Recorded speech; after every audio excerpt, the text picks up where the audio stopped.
All right. Hey, good morning, Ojo Select Network agents. It's Jeremy Taylor, part of your Ojo team here, ready for our December masterclass, our last and likely best one for 2022. So, well over 1,000 people registered for this webinar with my friend Ben Kinney. Excited to hear some of Ben's insights and talk about how agents can win at the end of this year and into early next. So, as you all join, let's do what we always do. Let's start with a little chat action. Where are you from? Where are you joining from? Throw it in the chat. All right, Ben went first. I love it. I'll go second. Oh, there we go. Okay. Austin, Dallas, Yeah, place I can't pronounce, Bend, Illinois, I saw Tucson. Oracle. Tucson, that's good. Tucson. Yorkton, San Langhorne, Antonio, Pennsylvania. Philadelphia. I love it. A lot of Arizona. Kansas City, Destin, Florida. There we go. Ooh, Mike's in the metaverse. Mike's always, I feel like Mike always is in the metaverse. I've never seen him without a Zoom background. Indianapolis, Sacramento, South Carolina. This is amazing. Anybody from Washington State? I haven't seen any Washington State people. It's too early. Real estate agents in Washington, it's 9 a.m. Oh, we got one. Yeah. This is amazing. All right, cool. It's 2 minutes after. Let's get started. Hey, y'all, as a reminder, my name is Jeremy Taylor. I'm part of your Ojo Select Network team here. Welcome. This is your first masterclass. Be prepared to take some notes. We have an amazing guest today, Mr. Ben Kinney. What the format of this is, and just a little bit of housekeeping before we get started. We're going to have Ben for about 30 or 40 minutes today. This is going to be an interview. We're just going to talk a little bit about Ben's career, get his thoughts on what's happening in the market and how agents can win in the market that we're coming into. In our pre-call, I think Ben called it a dumpster fire of a market that we're coming into. That's amazing because I want to know how to win in a dumpster fire. And I feel like if you win in a dumpster fire, you can win anywhere. So we're going to do that. At the bottom of your Zoom screen, there's a Q&A box. We would ask you, throw your questions in there. We're going to go for about 30 minutes. We'll look at the questions throughout. This webinar is being recorded, so in the event that you can't stay for all of it, which you're going to want to stay for all of it, it'll get cut up, it'll get emailed out, and we will continue to drive value. And then stay tuned, because at the last 10 minutes, I'm going to go over some top tips on how to win with Ojo, and we're going to give away more Ojo merch, which I feel like Ojo merch is a thing, right? It's almost like crypto. But I'll do a quick intro. For those of you that don't know Ben Kinney, you should. Ben started in the real estate industry in 2004, like top 20 teams in the world, not just for his brand, but for every brand.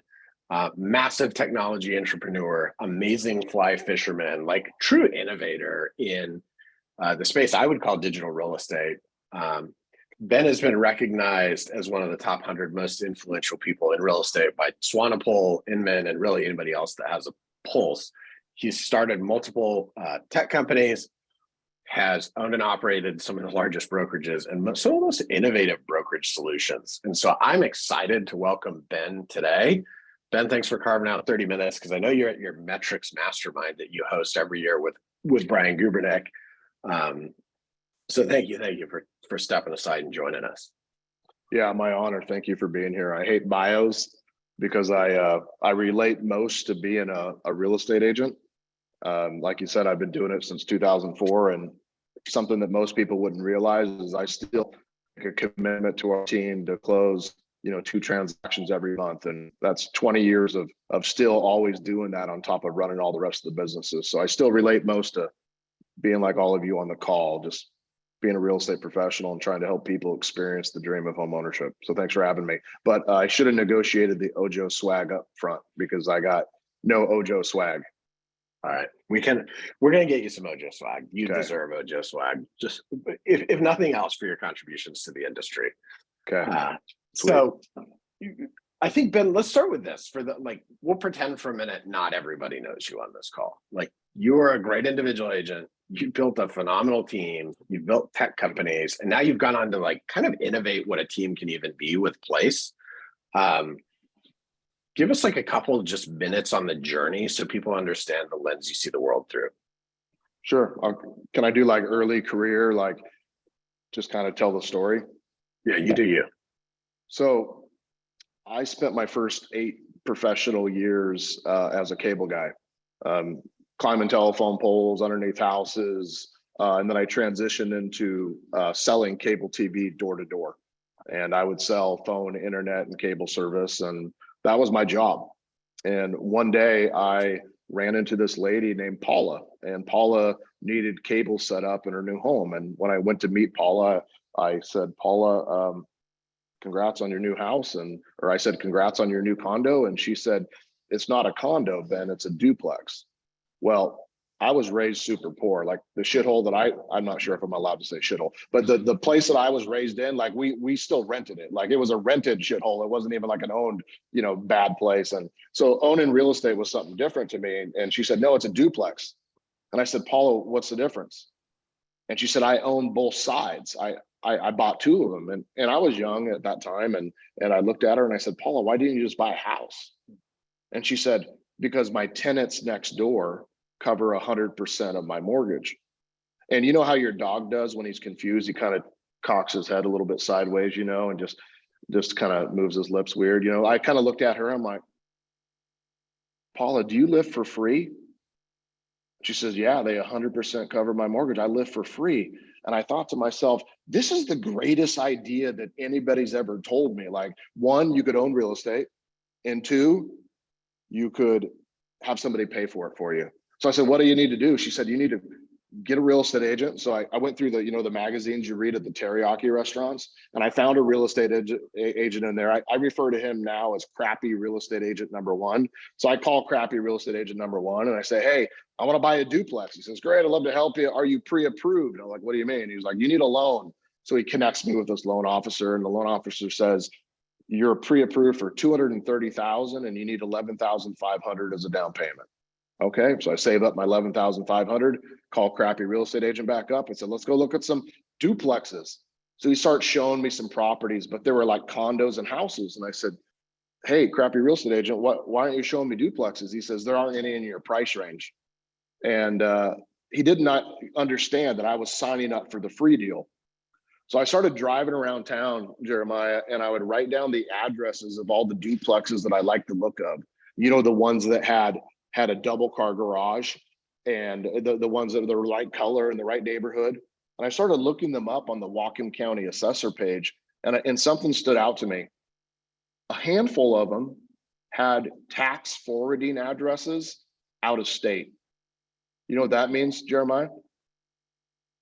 It means that most likely they're an out of area owner. And I thought, these people probably don't even care.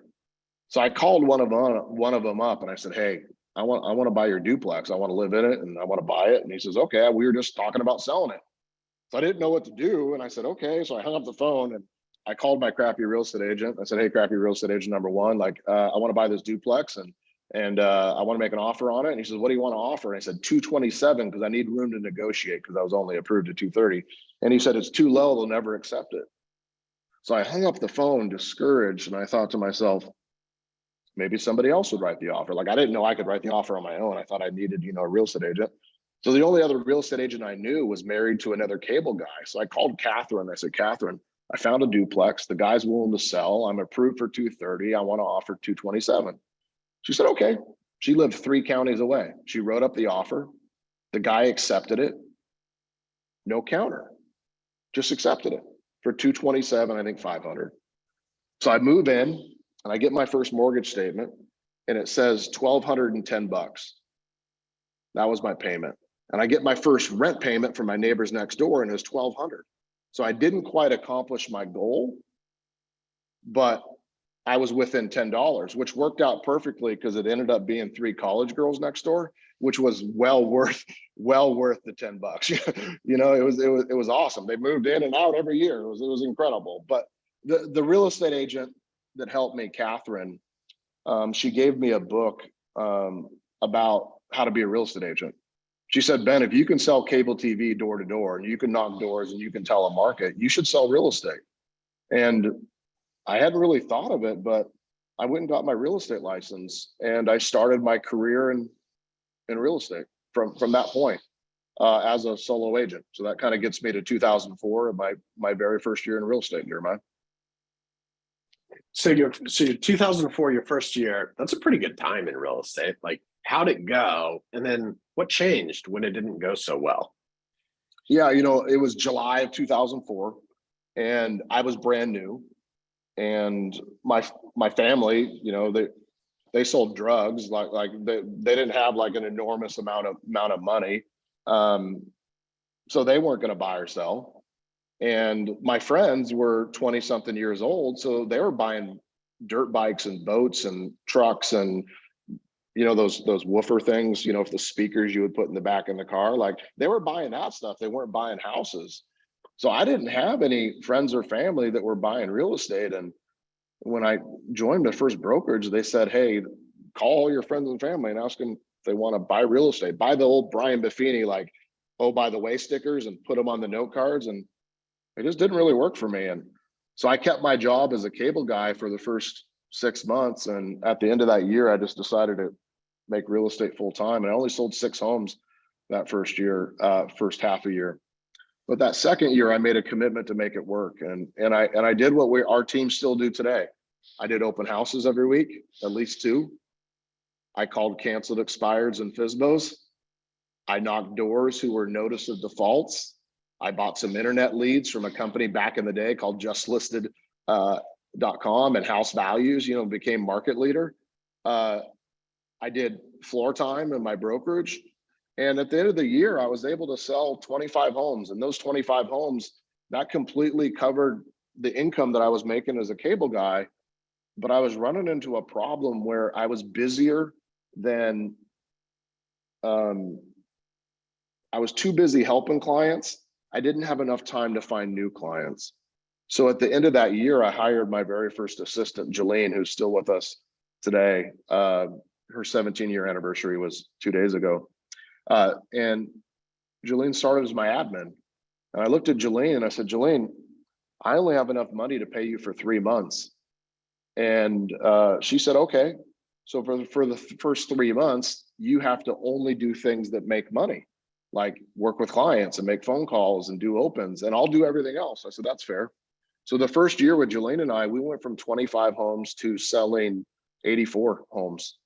And what I realized was I was busy doing all the things that don't pay money. I was working below my hourly rate, but when I got those things off the table, I could do the things that make money, like converting leads. Like if I would have had access to things like Ojo and leads that were given to me, I would have just spent all day calling, texting, mailing them, peeking in their bathroom window, whatever I had to do to try to get in touch with those people to get them to buy and sell real estate. And that's where your potential is unlocked, when you can spend time doing the things that pay you the most amount of money per hour. And from that point, it just kind of progressed into doing more and hiring more agents and building out a team. So I want to ask you, has it changed? Like, that was, you know, a couple of years ago, 2004, 5, 6 in there. Has it changed? Is the most efficient thing an agent can still be doing with their time, connecting with people, talking to them, getting face to face, or you know, has the world changed? You know, early in my career for my team, I said there's success principles in real estate, and I came up with 3 of them. And I figure that any real estate agent that does these 3 things can be successful. And then over time, I added a 4th one if you want to be a business owner. So let me walk you through those, and that'll kind of answer your question. The first real estate success principle: say the right things. And funny enough, Chris Heller, who's been a longtime friend of mine and mentor, I bought this DVD pack, or might have been VHS. That's how old Chris is. I bought this VHS like video of Chris Heller doing his scripts and dialogues, calling canceled expireds, and talking to his sphere. And I think I still have it today, actually. I should break it out. And I realized at that moment that if you learn to say the right things and you master your scripts and you can communicate in an authentic and sincere way that shows that you have empathy for your customers, that you care, and that you can help them, they'll work with you. And I don't think brokerages have taken enough time to teach their agents how to communicate with empathy, with integrity, and with a way that says, I really want to help people experience the opportunities of home ownership. So I became a master at scripts, and most of them were not my originals. Those are all ones that I stole. One of them was for my very first coach. She said, Ben, what are you going to say to your friends and family when you call them? I hadn't thought about it. Like, I don't know. She's like, you got to ask for business. I said, Debbie, what should you say? And she said, why don't you ask them what their real estate related plans are for the year? And I thought about that, and I said, that sounds sincere to who I am. So if I was to call you, Jeremiah, and we were to have a few-minute conversation, at some point I might say, hey, Jeremiah, just out of curiosity, what are your real estate related plans for next year? Have you thought about buying, selling, or investing? And it feels authentic. It doesn't feel like a slimy, oh, by the way, who should I know that you should know? That doesn't feel like who I am as a human. But I realize that there's an amazing script for about every situation. Open houses, for instance. Somebody comes into my open house. What do you say? Like, hey, grab a cookie, look through the underwear drawer, get some jewelry, take a bill, like help yourself to what's in the house. Like, what do you say? I reach my hand out. Julie's still shaking her head at me, rolling her eyes, smiling. I reach my hand out and I say, Jeremiah, thanks for coming in my open house. What's funny is people have been coming into this house lately for one of two reasons. One, they're curious what their own home is worth because they're thinking about selling. Or two, they're thinking about buying. Which one are you? And people would normally answer. Instead of saying just looking, they would say, oh, I'm selling, or oh, I'm buying. Notice in that order, Jeremiah, what I asked for first. I asked for sellers because that's what I want the most, right? Okay, the second real estate success principle, say it enough times. Are you willing to set an activity goal daily that's going to equate to the success that you need next year? How many open houses? How many calls are you going to make? How many contacts? How many appointments? When I started, I had this roll of pennies, and I opened it up and I put all the 50 pennies in my left pocket. And every time I made a phone call, I'd take one penny out of my left pocket and I'd put it in my right pocket. And I knew I could go home when I had no more pennies in my left pocket. And it didn't matter if I made those calls while I was parked outside a house or at an open or in the office doing it. I just knew that by the end of the day, I had to move all the pennies. It was that simple. For me, it was every 52 dials would lead to 15 to 16 conversations on average, give me one appointment. So you have to know your activity goal and make a commitment and a promise to yourself that you're going to do it. The third real estate success principle, have enough people to say it to. Have enough people to say it to. That's a leads issue. If you don't have enough leads, that's what Ojo does. If you don't have enough leads, do some opens. You don't have enough leads, knock on some doors. Like, here's the cool thing. We know where everybody lives in the world. Like everybody lives in a house or an apartment. Like all those people know somebody that wants to buy, or they're going to want to buy or sell at some point. So just go talk to them. So those are the three things that I figured out: scripts, activities, and leads that will get you to sell that 24 to 100 homes a year. Now, you're going to run into a ceiling where you can't sell more than that amount. So there's a fourth real estate success principle when you transition from being an agent to being a business owner. And that is when you have enough people saying it. And that's where you move into leverage and you hire an admin, or you hire a showing agent, or you hire a buyer specialist. So I don't think things have changed, Jeremiah. You still need to be great at scripts. You still need to do enough activities, and you still need to have enough leads. The message might change. I saw you on my website compared to you got my postcard. The market of the moment might change, where in 1 year we're talking about short sales and foreclosures, and the next year we're talking about finding off-market properties or good deals. The message changes, but what we do every day doesn't. I love it. I love it. And I'm going to use this as a good pivot point, because you just said the market of the moment, right? I did an interview earlier this week on our housing market forecast for 2023. And so I want to put something in perspective for the agents here. In 2008 and 9, which were arguably the worst years for most real estate agents that have been doing this. We sold roughly 4.3 million homes. There was just under 1 million members of the National Association of Realtors. And so what that means is when you look at the number of sides, how many transactions were available per agent, is about 9.3. Fast forward to today, we have 1.6 million real estate agents, and the projection for next year is that we're going to see a 2008-like transaction count, 4.1 to 4.3 million. That puts our sides per available agent at about 5.5. So matter of factly, this market that we're going into is 40 to 50% more competitive, more challenging for agents than what is historically the worst market that we've ever seen. So Ben, I'd love to just have you riff on, like, what do you think about that, and how can agents win in the 5.5 sides per agent dumpster fire? Yeah, what's interesting was last year we did 6.2 million transactions, or 12.4 million sides, right? This year we're going to hit 4.5, 4.7 million. That's 1.7 million transactions, or 3.4 million sides. And next year, I agree with you, we're probably going to be close to 4 million closed transactions. That's a dramatic shift. That's 30-40% of the available business is being taken off the table for us. And the last time that we went through this in 2008, here's what we all said: it's going to be good because all the crappy agents are going to get out of the business. Well, here's the thing: the crappy agents are crappy in the good time and the bad time. Their income doesn't change that much. And the top agents, they can't make as much money as they're making, even if it gets cut in half, anything that's legal. Like they'd have to smuggle drugs or something to make the same type of money. So they aren't going to get out of the business. So who gets out of the business? The bread and butter amazing agents of America, the ones that are selling 18, 24, 36, the ones that are working every single day, because when their income gets cut by 30 or 40%, they have mortgage issues, they can't pay for their health care, they got to take care of their family. So don't think that this market is going to create all the bad agents to go away.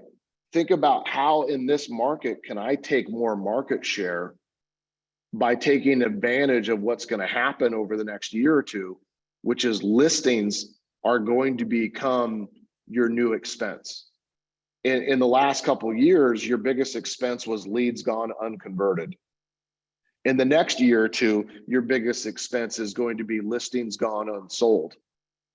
So there's an opportunity in that where agents are going to take listings at the wrong price, and they're going to let them expire. They're going to let them cancel. They're going to let them go into default. And this is our opportunity to say, I am going to collect listings and price them effectively and put a strategy in place to reduce prices over time. And I'm going to leverage every listing to generate a whole bunch of buyers. And I'm going to use this to grow my business. Because in 2008, I doubled my business. In 2009, I doubled my business. 2010, I doubled my business when the market was at its worst, but I had to do things differently. So if you aren't willing to change, you're going to struggle. You can't wait for your phone to ring from your friends and family. You got to change your behavior, change your scripts, and change your activities. And then you're actually going to be fine. Don't worry about it. Just get up and do the work. That's amazing. That's amazing.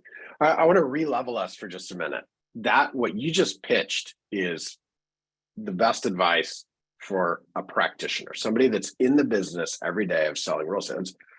Most of us on this call.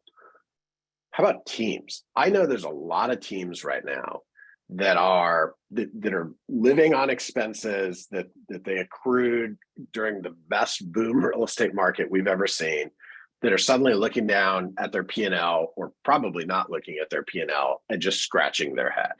And I know what you all are doing at Place is just massively innovative and is designed to serve exactly that type of agent. The person with the team that they're a great agent, they're very magnetic, and maybe they could use some operational support. So what operational know-how could you share from your secret sauce with agents that are in that spot? Yeah, I think that I put everything in lists of 2 or 3s or 4s. It's just how I remember and how I teach. It's just something I do. So I think there's duties of a CEO. And if you're doing the duties of a CEO, you're going to survive this market as well. So now I'm talking to the brokerage owners. Now I'm talking to the team owners who are on the call, or I'm talking to the great agents there that says, you know what, I want some more time off and I want to spend more time with my honey bunny and with my family. And I want to build a little bit of a business. I want to build a team. Well, there's 4 duties of a CEO. Number 1, you need to spend a portion of your time finding and attracting talent to your business in sales and operational roles. So somebody says, well, how many agents should I hire? I said, if you know the business is going to go down 40%, you should probably increase your agent count by at least 40%. That's if you want to make the same amount of money. You want to make more, then maybe you should increase your agent count by 80%. You need to add talent to survive shifting times. Okay, the second duty of a CEO. You need to get your talent into production quickly. How do you come up with a plan to get real estate agents selling real estate really fast? And in our business, we have what's called our 86-day launch plan. And Jillian, my first hire, came up with the 86-day plan, which was weird. She's like, hey, we're going to do the 86-day launch, which is just weird. I was like, well, why aren't we doing a 90-day launch? She said, because if they don't do what they're supposed to do, I 86 their ass off the team. I'm like, that's funny. Like, she brings it sometimes. So what can you do in the first 86 days of starting your real estate business to guarantee that you're going to be on path to closing 2 transactions a month? Well, real estate agents and CEOs, you need to have a plan in place, a recipe, so to speak, that your agents can follow that can guarantee productivity. How many open houses? How many calls per day? Well, how do you work your sphere? How do you host opens? What do you say to canceled expireds? What are your listing presentation? What is your buyer consult? What CRM do you use? Like, build all that. You need to have these things in place to get agents into production. There's no point in having 20 agents on your team when most of them don't sell anything. You might as well just have 3 or 4 people and have less stress. So if you're going to have a big team, get them into production. The third duty of a CEO. During hard times, people struggle in their marriage, they struggle in their health, they struggle in their business, they struggle in their finances, and it shows up at work. And retention becomes a big issue. So what are you doing to make sure that the people you're in business with never want to leave? Your admin, your sales agents, your operational staff, your ISAs, what can you do to make sure that these people never quit your world? I'll give you a couple examples of what we've done. 1, we give health insurance, like employee level health insurance. Like if you worked at Boeing or Microsoft or Amazon, to any agent that sells 25 homes in a year. We give them access to revenue share, to stock programs. We allow them to make income in other ways through consumer services or through coaching and training. We make it really sticky. I want it to be like, I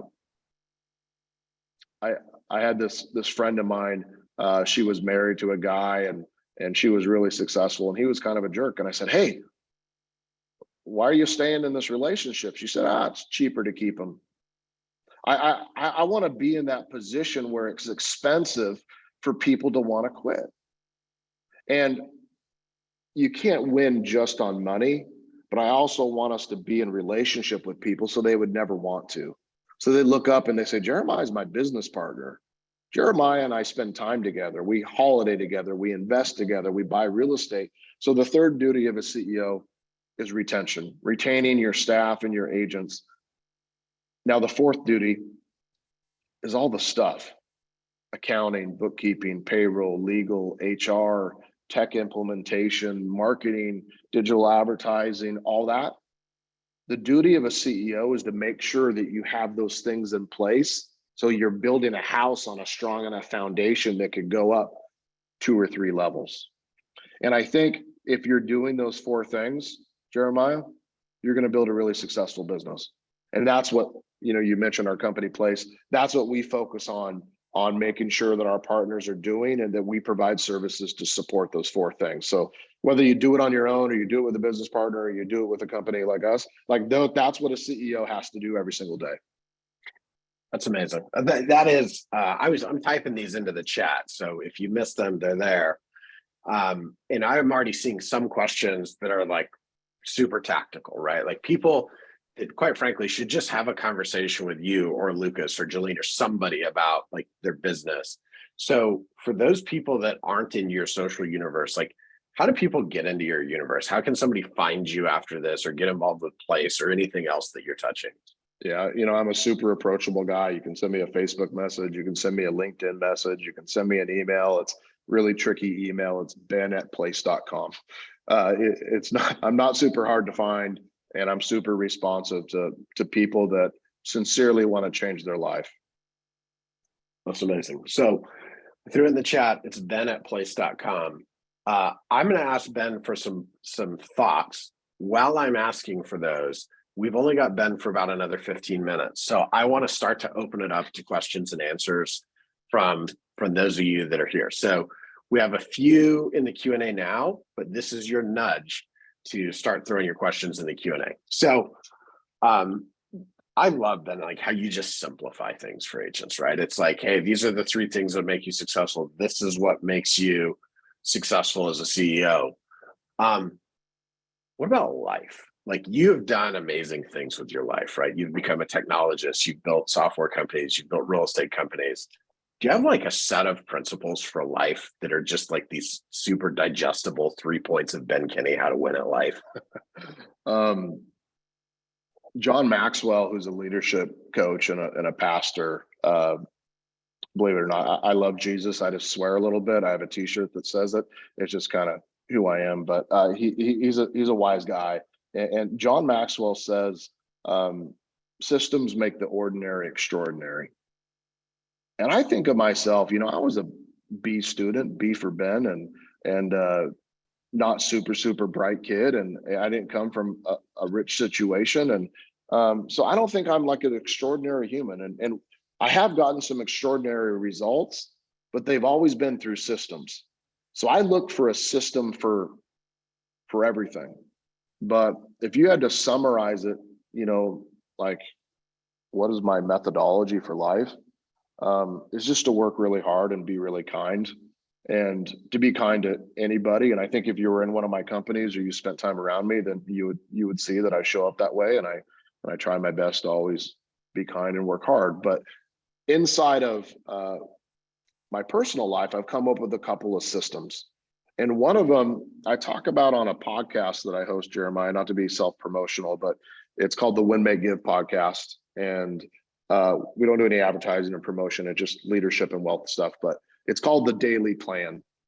And the daily plan is what I do for 5 to 10 minutes every single night to make sure tomorrow is awesome. So if I could just share that one model and that one system, maybe that would be our good answer to your question. So I'm actually gonna read it to you in the way that I teach it. I believe that we need to start with a plan for tomorrow the night before. And that plan should take 5 or 10 minutes so that you can figure out, what does winning look like tomorrow?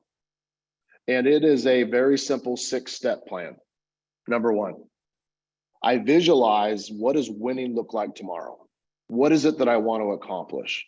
Not what is my task list, but if I was to come home and bizarrely Julie and Lacey and Mike were all in my home, and I was to say, hey friends, I killed it.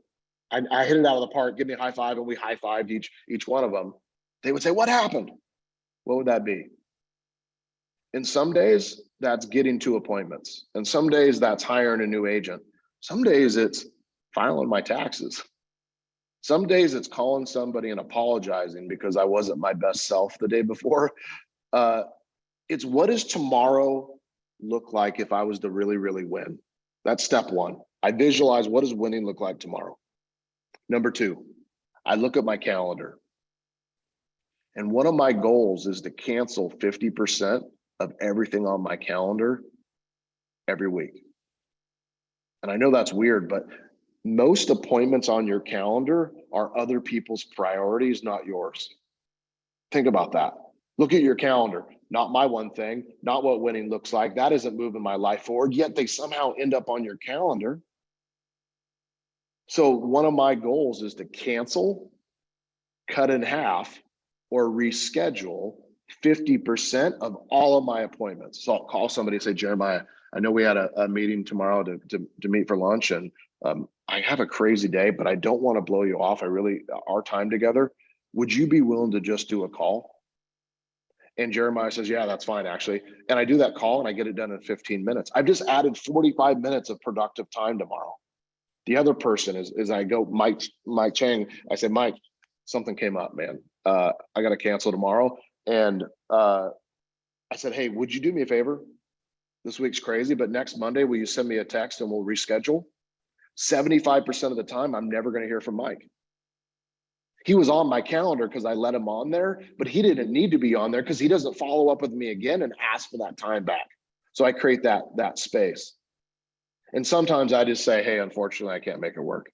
You have to make time on your calendar. Step number 3, I literally take a piece of paper or a notepad on my phone and I write down my priorities for tomorrow.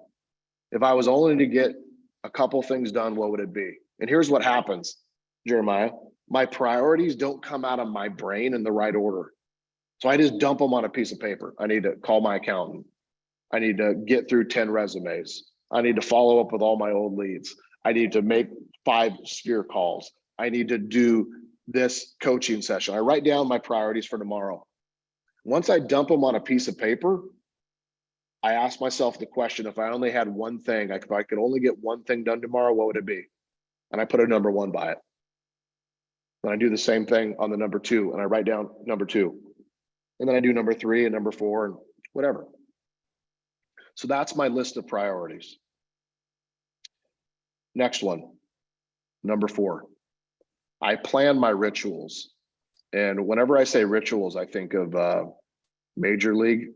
Remember the Major League Baseball comedy when he killed the chicken before the game? So I'm not talking about killing chickens. My rituals are, what am I going to eat tomorrow? What am I going to drink? When am I going to exercise? What am I going to read? When are my breaks? Now, the science says, this is Harvard, says that we can focus for 90 minutes to 2 hours max. And you need 15 to 20 minutes to reset your energy and your focus. So I try to schedule in 15-minute breaks for me to read, eat, hydrate, listen to something funny, take a walk, do whatever, 4 to 5 times a day. So I plan my rituals.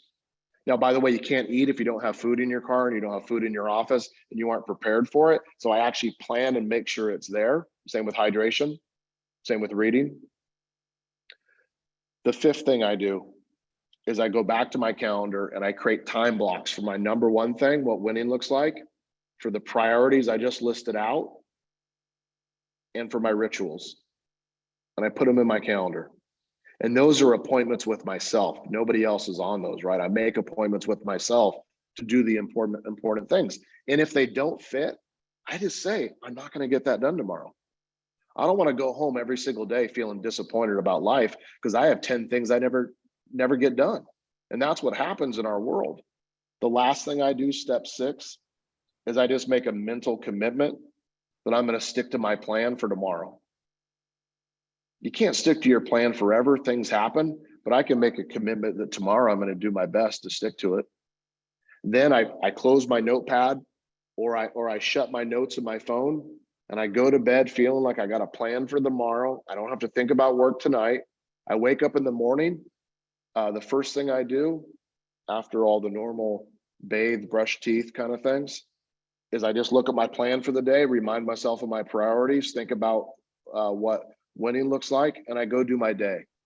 That simple thing, Jeremiah, has made me more productive than 99% of the people that I've had the opportunity to get into business with. And it's because they don't prioritize and they don't ask what's important tomorrow, and they don't take little breaks, and they don't cancel things on their appointments. Some of my busiest and most successful friends, they say, man, I'm busy all the time. I don't know how you have time for those things. And I say, let's look at my calendar compared to yours. I have 1/3 of what appointments you have. So my secret to success is having less things on my calendar and more time to work on what's important to me, to my life, to my business. Amazing. I think like Adam Wilson just said, his mind is blown. My mind is blown. I'm sure more than our collective two minds are blown. We got 5 more minutes of Ben, and I want to just keep the content coming. So I'm going to rattle off some questions at you. If you ask a yes or no question, I'm like, we're not going to go to those. Like, I want some content. So ask good, deep questions, like Adam said. Aside from the top 3 things you mentioned, Ben, what is one tip you can give to newer agents to thrive in this market and successfully make it through the shift? Even blind squirrels find a nut once in a while. You can be really bad at your job and talk to enough people and have a lot of success. Like, I hired this guy, he came and knocked on my door. He was trying to sell vacuums door to door. And I said, your job sucks, like pun included. You should come work with me. And I hired this kid, and he set 143 listing appointments for me that year that turned into listings in 1 year. And he wasn't even good at his scripts. He just called all day because I told him to. And if a brand new kid with no real estate experience and didn't know anybody can set 143 listing appointments that ended up listing, anybody can be successful if you're willing to do enough activities. At some point, you get tired of doing the activities, so you decide to get better at your presentation or better at your scripts so you can do less activities. But at the end of the day, we all still have to do the activities. Yeah, I love that. It's all about the activities. And the thing I love about scripts, right, is a lot of people think, oh, scripts aren't for me, I don't do scripts, and you're lying to yourself. Everybody does scripts. The question is just, do you do it before the call, or do you do it after the call thinking of all the things you should have said? So right, well said.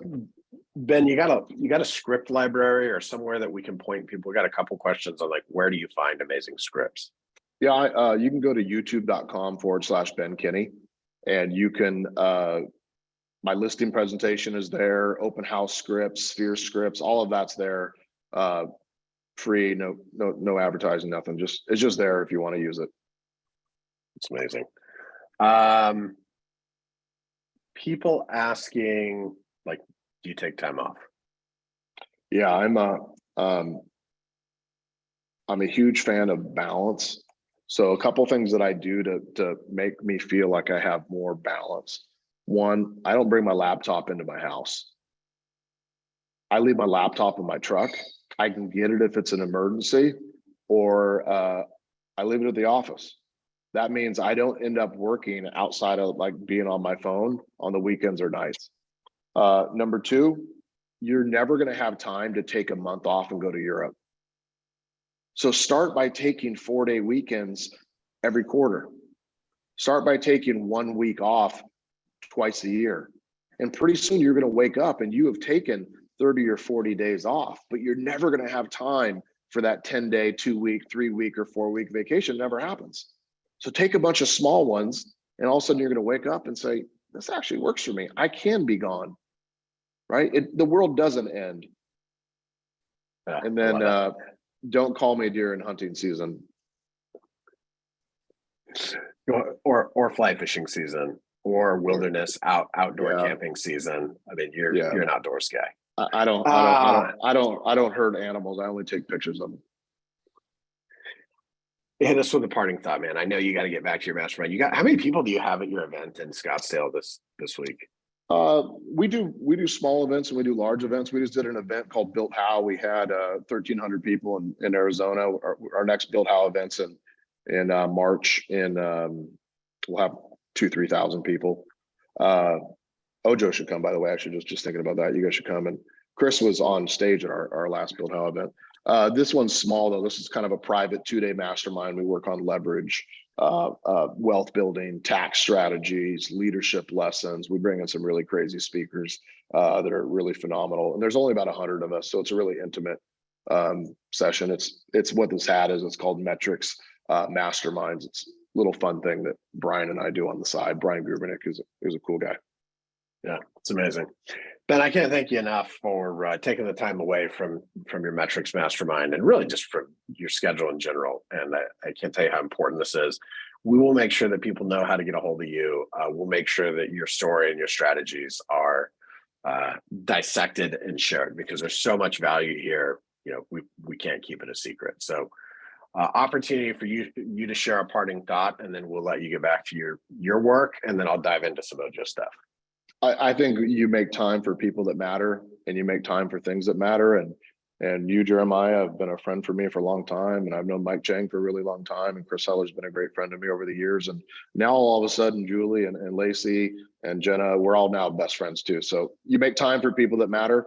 And I think the coming year or two in the economy, your people in your database and your past clients and your agents and your staff, they're going to need you to show up. And I kind of think of it like Braveheart. Like this is an opportunity for us to paint our face blue and put on the kilt. Underwear is not even required, and run out in front of our people, say, hey, follow me, we got this. And people follow people who have confidence. Have confidence that this market is an opportunity for you, and people will follow you gladly, just like they did in Braveheart. So have an amazing rest of your call, and thank you all for inviting me, and I'll see you on the next one. Cheers. Awesome. Thanks, Ben. Bye. All right. For those of you still here, still standing after the amount of value that Ben just delivered, we're going to do two things. Now, I don't know if y'all noticed. I didn't notice until just now. Jenna is like the most active participant in the chat. And it's not because Jenna's like a hacker and just sitting there typing. We have a little Zoom glitch, and some of you have probably noticed that your posts are coming up as Jenna. So this is your opportunity to clear the air and win some Ojo merch. Go in the chat and just type in your full name and hit enter. And that is going to enter you. Because what this does, this tells us who's still engaged. The people that this thing's just running in the background, we're not giving you anything. The people that are here, that are showing up, that are engaged, that are plugged in, you're here to win. We love you. We appreciate you. So while you all blow up the chat, which I love just seeing that thing scroll, it reminds me of the end of Star Wars. I'm going to share my screen. Can you all see my screen or no? You cannot see my screen right now. Hang on. We're coming in a second. How about now? Can you see my screen? Cool. All right. I got a thumbs up. So a couple just hot tips on winning with Ojo. It's 11:48. I'll be done with this by 11:55 and y'all can go. If you have more questions that you want me to answer specifically about Ojo, this is the time to throw those in the Q&A. The team will help me field them. Number one, agent profiles. This is a new thing that we're working on. What we want to do is we want to give more context to the consumers that we're introducing you to so that they see who you are, so they can feel comfortable and confident with you. This is also your ability to share your experience. So the key, how you fill out your Ojo agent profile is you go on your smartphone or on your desktop computer, and you're going to go to referrals.ojo.me. When you go to referrals.ojo.me, you're going to log in. And when you log in, you're going to see your face at the very top right corner, or top right corner. You go in there and you'll see there's a new thing right here, my agent profile. Boom, fill that out. Number one piece of feedback for people putting in their my agent profile. The name of your MLS is not always the name of your realtor association. And I'll give you an example. If you're a member of the North San Diego County Association of Realtors, your MLS is actually the California Regional MLS. So before you send in a support ticket saying, hey, my MLS is not in your list, double check the name of your MLS so that you can fill it out in there. Today, we don't share that with the consumer. Our technology teams are working so that we can share that with the consumer. Number two, you're going to hear us keep talking about this. We call this click to connect on our team. You can think about it as connect through Ojo. What this is going to do is you're going to win a new lead. These are leads where they're not on the phone as a live transfer. We're going to give them to you so that you can make that first dial to the lead. Now, there's also times where we call them first, we have a conversation, we determine they need an agent, but for whatever reason, they can't stay on the phone. And so we send this to you. What this does is this helps inform our technology that, hey, you're an agent, you're proactive, you're fast, you're doing your thing. And then also so that our teams don't come in behind you and try to reassign to another agent. So make sure that you're using this technology. You have to remember, we're sending your information to the consumer. So there's a chance, and there's a percentage of the time where they call you before you can click this number. That's okay. Still just go in here and let us know that, hey, I connected with them, things are going, and give us that signal back in your agent tools. Now, the other tip I'll give you on agent tools, as soon as you have progress with a consumer, get in there, let us know about it. Our algorithm listens in real time. You want to win more leads, sell more houses, and tell us about it, okay? Next up, overdue leads. Some of you will see this. If you see this page when you go to win a lead, it means that you have lead updates that are due that you have not completed yet. And so I'm going to just let you know that if this happens time and time and time again, so I have a test account, you can see right here, it says green, this lead has an update that is overdue. I'm not going to be able to win any more leads right now. I got to get in there. I got to do the update. I got to tell Ojo, hey, I'm doing the things you want me to do. I'm making it happen out here in the field. I'm working and following up with the leads that y'all are spending money to generate. Again, just a reminder, update those deal statuses as soon as you possibly can. The minute you're showing houses, the minute that you meet with somebody, the minute you start writing offers, tell us about it. It helps you win more opportunities. It's going to move you to the front of the line. This is a game where y'all have to remember, we're spending millions of dollars here at Ojo to generate consumer inquiries, and we want to work and give more leads to the agents who are great stewards of the leads that they're winning. The more you convert, the more we're going to give you. And finally, never can remind you all too much about the snooze feature. Get in there, fill it out. You can set when you're going to unsnooze. And then you can also remember that when you're there, hey, let's say your appointment ended early, boom, right back in. Just hit that unsnooze, and I'm immediately available to win leads again. So snooze, don't forget to unsnooze, use the snooze. And then here, for those of you that have not yet gone to the masterclass webpage, I'm going to strongly encourage you to get in there. We've had two economists on this year, Barry Habib and Lawrence Yun. We're going to do another one in the first quarter. They've given you the roadmap. They've given you the playbook for what it takes to win in the market. They've told you where it's going to go, and they've both been right. It's been amazing. So we're going to continue to drive that value. Go interact with our new agent hub. Go interact with the masterclass webpage. You'll see more info to come about who our next speakers will be. That's the end of my slides. I see there's 7 or 8 questions here. Let me see. Somebody asked, how do you click leads faster? It lags because we don't have a native app. The reality is we use what's called a mobile web application, right? And so it's not a native app that's installed on your phone. That's on the roadmap. It's not coming soon. What I would expect is that we're going to continue to do things the way that we are. So the tip is do the best that you can to interact with it as fast as you can, and make sure that happens. There's a question from an agent. I updated my personal info on Ojo, but my association is not listed, so I can't complete my profile. Any suggestions? Go back. It is not your association. It's actually your MLS. Like for whatever reason, the number one place we get these support tickets from is Lafayette. And it's like, hey, I'm part of the Lafayette Association of Realtors. And I think that it's called like Stellar MLS or something. So you may have to call your association, ask them, hey, what's the name of our MLS? And that will help you. If you're in Syracuse, I don't know, Julie, Jenna, Mike, if any of you know the Syracuse MLS, like off the top of your head, I don't know if that's Rebney or something else. But if you get stuck, email support@ojolabs.com. Get in that OSN agent Facebook group, ask questions. Our moderators can help you there. Next question, how do we update if you didn't win the offer? Today you don't. It's only the agent that wins that needs to give us an update, because there's really nothing to update if you don't win.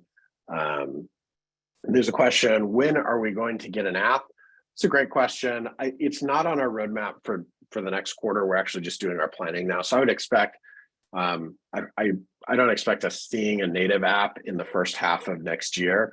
There's a bunch of other optimizations that are more important for us to make than that. So stay tuned, keep upvoting the native app, and let us know. I hear several questions in here about like, hey, I click instantly and I'm not winning leads. Like if you're persistently having problems, like, hey, I'm clicking, it's not working, or hey, I haven't gotten a lead offer in a while, email support at Ojo Labs and say, hey, can somebody help me test this? Can somebody make sure that my technology works, that the leads can come through, you know, and just be proactive. Because the other thing too is you all have to, I know this is going to blow your minds, you have to remember that we have outbound support teams that we call agents too. We say, hey, we sent you 30 lead offers last month. You didn't open a single one. What's going on? And there's a percentage of those agents that don't even call us back. And guess what happens? When they don't call us back, we stop sending them lead offers and we find somebody else.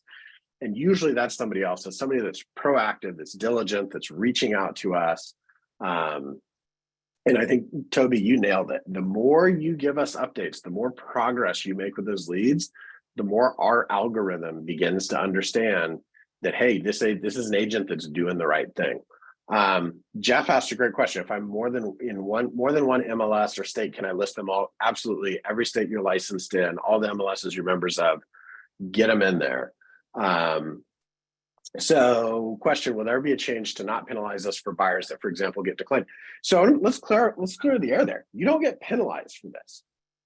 At Ojo, we know you cannot sell a house to every single person that we introduce you to.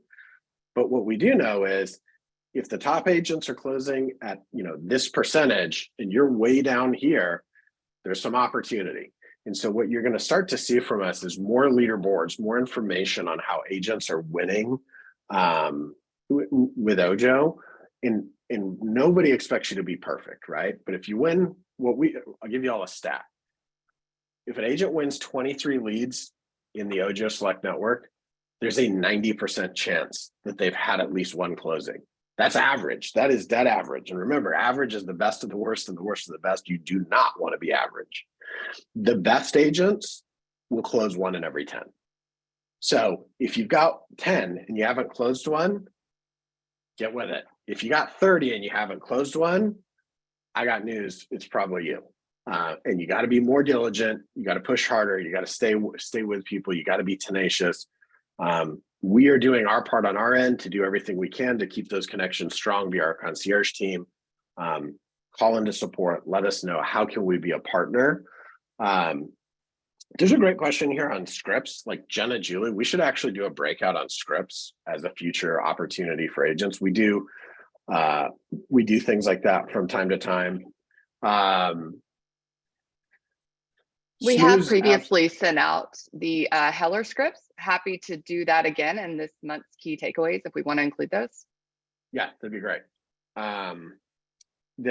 We should also just do like a panel of our top converting agents and let them do their scripts. Like, let's just do some role plays and script training. We'll make that happen after the first of the year for you all.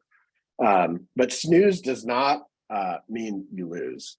Sorry, couldn't resist. Snooze means you win, because the only thing that means you lose is when Ojo's trying to communicate with you and you're not responding. So when you snooze, we don't try to communicate with you. We just put you on pause. If you say snooze forever, we'll probably call you and say, hey, you've been snoozed for like 7 days. Did you mean to do that? Are you on that vacation in England that Ben is talking about? Does it hurt me when I release a lead that's not responding? If a lead is just simply not responsive, you should just stay with them. There's a button in your Ojo agent tool that allows you to ask for help. If you have not used the ask for help button, you should definitely use the ask for help button. It's right there at the top of the screen. See where it says help? I can hit help, and then I can hit need help getting in contact. We have an army of people that dial the phone here at Ojo. Don't throw away a lead just because they're not immediately responsive to you. Hit that need help getting in contact button. Our concierges will help call them and get you reconnected. They will text you and say, hey, I got in touch with them. Make sure you text them back, communicate. In the same way that you look for us to communicate with us, everybody wins. I love all the feedback. I'm going to have to call it because we're at time. Super appreciate every single one of you that are Ojo Select Network partners. You can always email support@ojolabs.com if you have questions. That's support@ojolabs.com. Please have an amazing holiday season. get a breath of fresh air with your family and your friends and your loved ones. We appreciate you. 2023 is going to be an amazing year. It's going to be full of opportunity, and we're going to continue to over deliver on value, make connections every single day, and we'll see you all in January. Thanks so much. Thank you.